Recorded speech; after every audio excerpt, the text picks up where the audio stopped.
method was value added method or production method, right? This one is the next method, that is income method. Which method is this? Income method. Like in first method, value added method, what we used to calculate, क्या calculate करते थे हम लोग? मैंने कहा question में कुछ भी पूछे, आपको मतलब नहीं है, आपको मतलब किससे? बाद में आप कन्वर्ट करते हो, वो सेकेंडरी है, राइट? यहाँ पर भी ऐसी प्राइमरी क्या है, एनडीपीएफसी। हमें क्या कैलकुलेट करना है इनकम मेथड में? एनडीपीएफसी का कोई दूसरा नेम होता है ना, क्या होता है? Domestic income. NNPFC is the national income and NDPFC is the, तो यहाँ बेसिकली हम एक तरह से डोमेस्टिक इनकम ही कैलकुलेट कर रहे हैं। ओके, बहुत ध्यान से पहले फॉर्मूला देखो। 3 सब हेडिंग है, कोई बात नहीं, ले लेना बाद में कुछ गिरा होगा तो।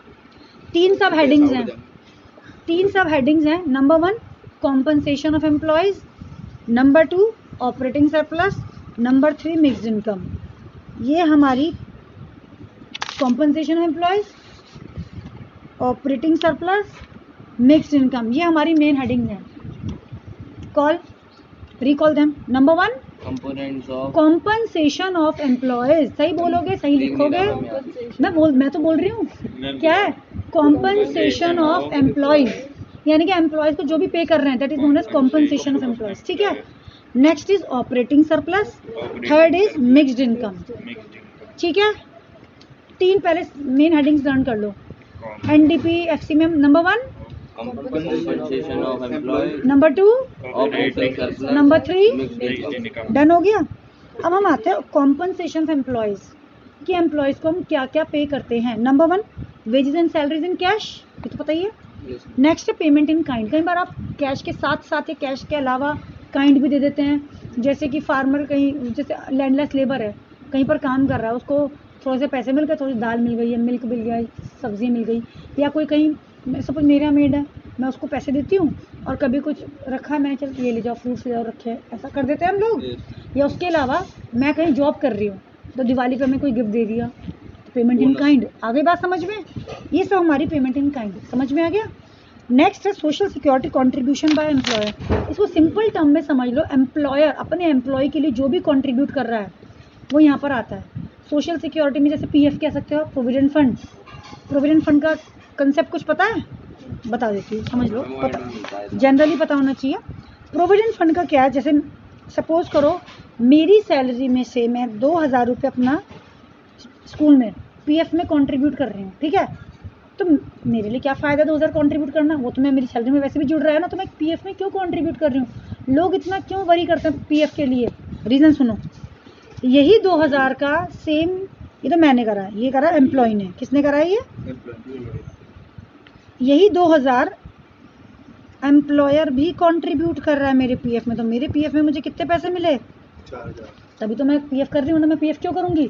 अगर अपनी सैलरी का पोर्शन जोड़ना तो मैं अपनी सैलरी जोड़ सकती हूँ, लेकिन क्योंकि जितना मैं कंट्रीब्यूट करूँगी उतना स्कूल कंट्रीब्यूट करेगा, तो मेरे लिए इनकम कौन सा वाला पोर्शन है? ये वाला 2000 कि ये वाला 2000? ये ना, ये मेरे लिए इनकम है, तो मेरी इनकम है ही, मुझे एक्स्ट्रा थोड़ा ना कुछ मिल रहा है। ये होता है सोशल सिक्योरिटी बेसिकली। या जैसे कि उसके अलावा मैं आपको बोलूँ, मेडिकल अलाउंस हो गए, ट्रैवलिंग अलाउंस हो गए, एक्स्ट्रा सब कुछ एक्स्ट्रा बेनिफिट है ना। एम आई क्लियर है? लेकिन कुछ भी काम बिना काम, पैसा कोई भी बिना काम करे नहीं मिल रहा है। काम कर रहे हो तभी तो ये सब चीज़ें मिल रही हैं। तो दोबारा एक बार देख लो क्या बोला मैंने। देखो, compensation of employees the first heading, what it include, wages and salaries in cash, simple है तो, और payment in kind, and third is social security contribution by employer. एक होता है एम्प्लॉयर, एक होता है एम्प्लॉई। एम्प्लॉयर हमें कुछ भी अगर देता है, कौन देता है हमें कुछ भी? एम्प्लॉयर एक्स्ट्रा, तो वो हमारे लिए इनकम है। मेरी बात समझ में आ गई? जैसे कई बार यूनिफॉर्म दे दी, इनकम है। या कई बार आपने ऑब्जर्व करा होगा, लोग जो एमएनसीज में जॉब करते हैं उनको वहाँ पर लंच जो मिलता है, थाली मिलती है, बहुत सस्ती मिलती है, 30-40 रुपये की मिल जाती है, जबकि वो थाली की कॉस्ट कम से कम 150 रुपीज़ होती है, लेकिन उनको बहुत सस्ते में मिल रही है। तो बाकी कौन बेयर कर रहा है? कंपनी। तो वो जो 30 रुपीज़ इनकम नहीं है, सपोज करो 100 की थाली है, 30 रुपीज़ मैं पे कर रही हूँ, अगर मैं कंपनी में जॉब कर रही हूँ, 70 रुपये मेरी क्या है? इनकम। कॉम्पनसेशन का पार्ट। आगे मेरी बात समझ में?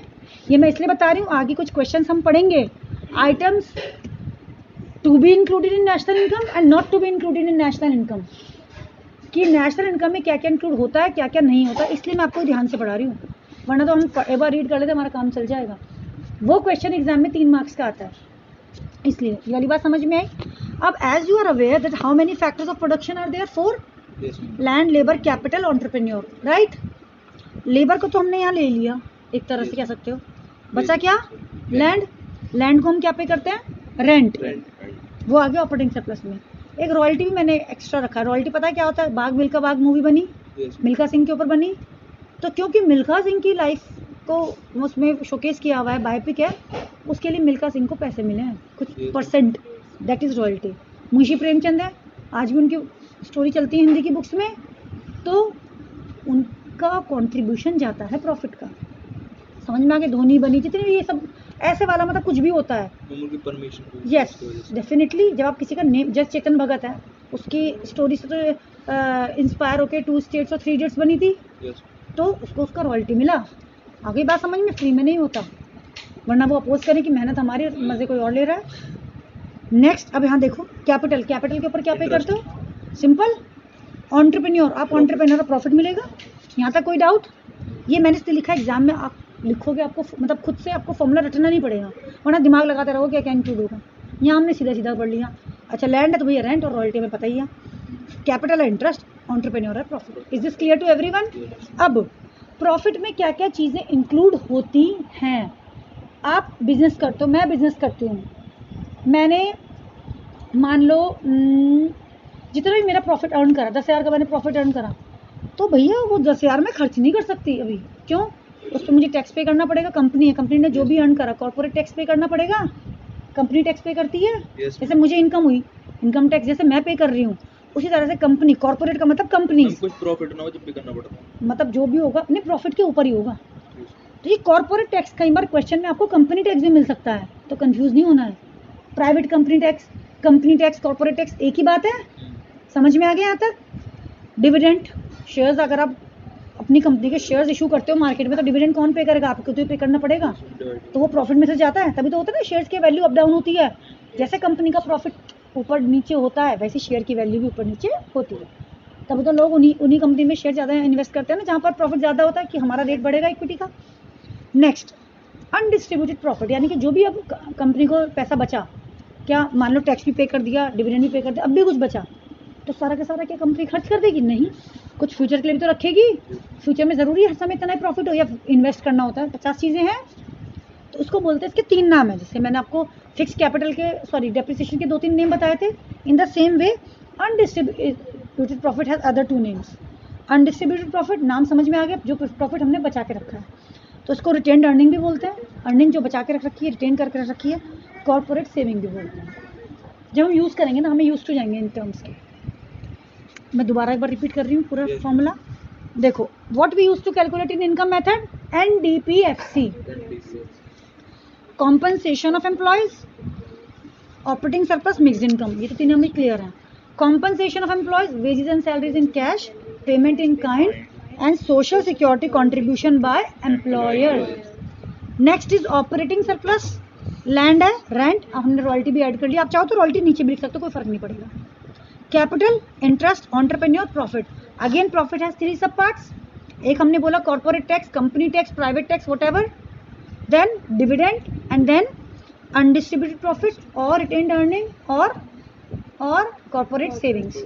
Is this clear? Company saving आया तो भी एक ही बात है। अब आप कहोगे मैम आपने ये तो बताया नहीं mixed income, it has no sub part, लेकिन इसका मीनिंग समझ लो। मीनिंग काम का है।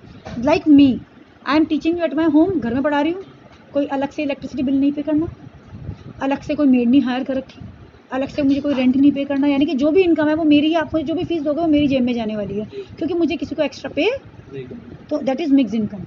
डॉक्टर है, अपने घर में ही क्लिनिक खोल रखा है और उसका बेटा है वो भी असिस्ट कर रहा है उसको, तो यानी कि कोई जूनियर डॉक्टर रखना नहीं पड़ा, कोई कंपाउंडर, कुछ नहीं कर रखा, सब खुद ही, सब अपना है। तो क्या हो गया वो? Mixed income. यानी कि रेंट हो गया, इंटरेस्ट हो गया, पैसा भी अपना इन्वेस्ट करा तो इंटरेस्ट भी नहीं पे करना।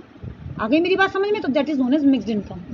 और यही मैं हूँ, मैं आपको बाहर कोचिंग पढ़ा रही होती, मुझे रेंट पे करना होता, मुझे उनका इलेक्ट्रिसिटी बिल पे करना होता, मुझे मेड हायर करनी होती। आ गई बात समझ में? I hope this is clear to everyone. Formula पक्का?